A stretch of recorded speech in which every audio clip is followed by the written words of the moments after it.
everybody, I'm Alice K. Ruckelhaus from Suffering Well, and today we're going to continue talking about the Rosary. We're going to talk about whether or not the Rosary is meaningless repetition.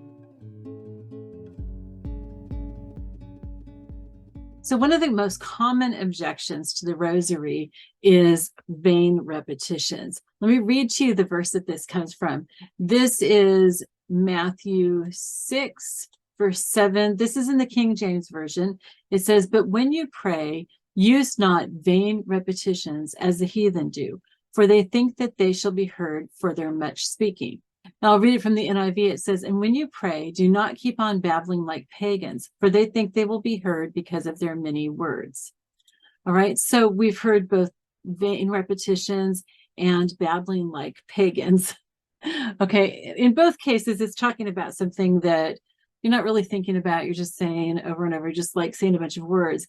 And he says in both of these that they think that they'll be heard because of their many words or their much speaking.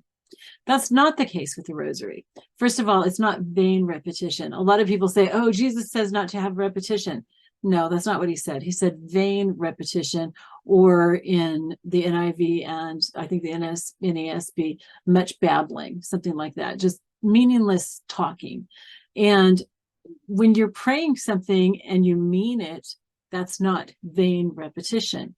Vain repetition is if you're not thinking about what you're praying, which definitely can happen with the Rosary and happen with any prayer. I mean, how many of you, even if like you never pray written prayers, you pray your own prayers, sometimes your mind just starts wandering and everything. Maybe you're not even paying attention to what you're saying. How many times have you prayed the Lord's Prayer and you weren't really thinking about exactly what you were saying? How many times have you sung worship songs or hymns and not really thought about what the words mean?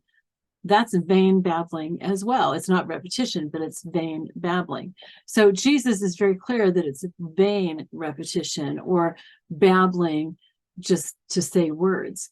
Let me give you an example from the Bible of where there is repetition.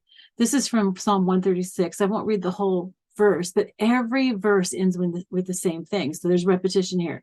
Give thanks to the Lord, for he is good. His love endures forever. Give thanks to the God of gods. His love endures forever. Give thanks to the Lord of lords. His love endures forever. To him alone who does great wonders. His love endures forever. So you get the gist of it, right?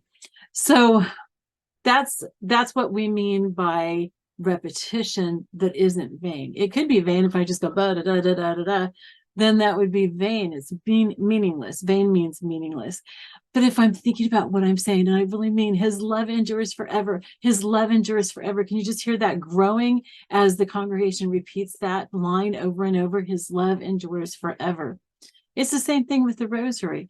We say these words over and over and over, and we say them with meaning. Again, it is very possible to say it without meaning, and that's something that we have to guard against. I'm going to talk about that in tomorrow's video. We're going to talk this week about why we have the repetition and what's good about it. We're going to talk about how we can avoid it becoming meaningless repetition. And I'm going to give you a few examples of things that you can do so that it stays meaningful. All right, I love you all. I'll talk to you later. Bye-bye.